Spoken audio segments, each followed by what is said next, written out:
నమస్తే అండి అందరికీ. నేను ఈరోజు పితృకర్మల గురించి చెప్తాను. వాళ్ళకి సంవత్సరకాలు చేస్తారు. తర్వాత సంవత్సరం మేము చనిపోయిన వాళ్ళకి ఆ నక్షత్రం వస్తుందండి, చనిపోయిన రోజు నక్షత్రం. ఆ నక్షత్రానికి మేము వంటలు అవి పెట్టి తలస్నానం చేసి అన్నీ చేసి పెడతాము. అది పెట్టిన తర్వాత మేము అన్నీ కోరుకుంటాము. ఏం కోరుకుంటా కూడా అవుతున్నాయి. తర్వాత అవి ఐటమ్స్ అన్నీ పెట్టినవి కొద్ది కొద్దిగా తీసి ఆకులు పెట్టి పైన కాకి పెడతామండి. కాకి వెంటనే వచ్చి ముడితే పెద్దలు వచ్చారు, ఆశీర్వాదం ఇచ్చారు అని అనుకుంటాం మేము. మా మామయ్య గారు తప్పకుండా ఆశీర్వదిస్తారు. చాలా కాకి విషయంలో చాలా అవ్వాయండి.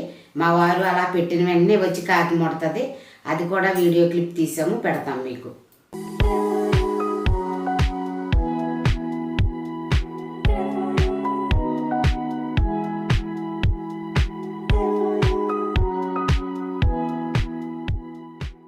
ఈ రోజుల్లోనండి ఈ పితృపక్షాల్లో మా పాప ఒకరోజు బయట బాల్కనీలో మా మనవరాలు తీసుకుని తిరుగుతుంటే ఒక కాకి వచ్చి వైర్ మీద, కరెంటు వైర్ మీద నిలబడి చూస్తుందంట.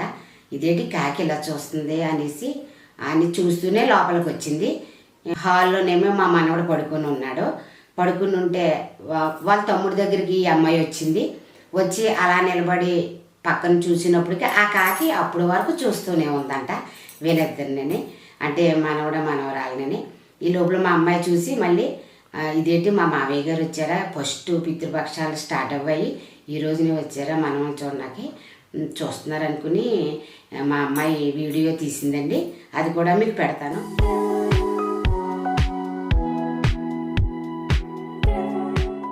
పెద్దలు పితృకర్మలు చేస్తే వాళ్ళు చాలా మనకు ఆశీస్సులు ఇస్తారు. ఈ జరగపోయిన విషయాలు కూడా వాళ్ళు అనుకుంటే జరుగుతాయి ఈ పూజ చేసినప్పుడు. మేమైతే గోదావరి సైడ్ కదండి, గోదావరి పక్కన చేయిస్తాము ఈ పితృకర్మలు. పిండ ప్రదానం కూడా చేస్తారు. నువ్వులు అవి పెట్టి బియ్యం పిండితోటి వండలు చేసి పాత వాళ్ళు పితృదేవతలు ఎంతమంది ఉన్నారో తాత ముత్తాతల కాడి నుంచి అవి వేస్తారు, పంతులు చేస్తారు. చాలామంది ఉంటారు గోదావరి గట్టుని. కానీ ఇక్కడ హైదరాబాద్ సైడ్ అది ఉండరు. మేము ఇక్కడికి వచ్చామండి మా పాప కోసం, అందుకే చూసాను ఆ వీడియో. మా అమ్మాయి పెడతుంది. మీరు కూడా వీలైతే చెయ్యండి, చాలా మంచిది. ఇప్పుడు చేసుకోకపోతే ఆనవాయితీ అది ఉండదు మీకు. ఇప్పుడు చేసుకోండి, పితృదేవతలకి చాలా మంచిది. కానీ మీ వాళ్ళ చనిపోయిన తిథిని బట్టి అప్పుడు సంవత్సరకాలు అయ్యాక సంవత్సరం చేసుకోవచ్చు. మళ్ళీ ఈ పితృకర్మలో ఈ 15 రోజులు కూడా చేసుకోవచ్చు. ఇది పితృకర్మల్లో కుదరలేదనుకోండి, మీకు అమావాస్య రోజు చాలా మంచిది. అప్పుడు ఇది నక్షత్రం అవి చూసుకోవక్కర్లేదు. అమావాస్య రోజున చేస్తే చాలా మంచిది. వాళ్ళకి అసలు పితృదేవతలకి మంచి రోజు అంటే అమావాస్య అండి. అందుకు అమావాస్యను కూడా చేసుకుని మీరు కూడా పితృదేవతలు ఆశీస్సులు తీసుకుంటారని చెప్తున్నాను. మాకు కూడా మంచి అవ్వాయి, అనుకున్నవి కూడా అవుతాయి. మీరు కూడా చేయండి, చేస్తారని అనుకుంటున్నాను.